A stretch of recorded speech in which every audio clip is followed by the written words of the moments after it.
భారత్ మాతా key జై శ్రీరామ్।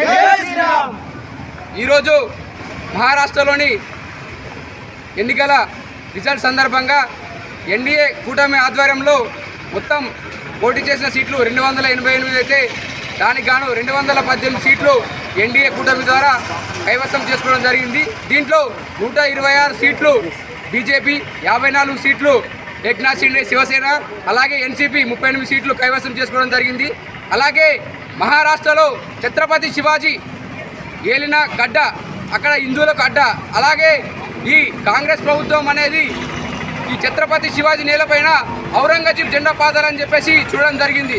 కానీ మహారాష్ట్ర మొత్తం హిందువులందరూ ఏకమై ఈరోజు మహారాష్ట్రలో అఫ్జల్ ఖాన్ ఎలాగైతే హిందువుల మీద దాడికి పాల్పడడం జరిగిందో, ఛత్రపతి శివాజీ ఆ రోజు అఫ్జల్ ఖాన్ గుండెలు చీల్చి ఎలాగైతే హిందూ సామ్రాజ్యాన్ని స్థాపించాడో అదేవిధంగా ఈరోజు మహారాష్ట్రలో హిందువులందరూ ఏకమై కాషాయ జెండాని మహారాష్ట్ర గడ్డ మీద పాతడం జరిగింది।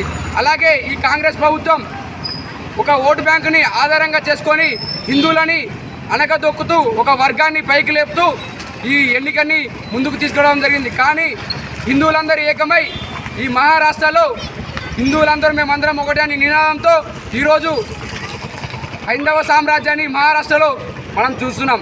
అలాగే ఈ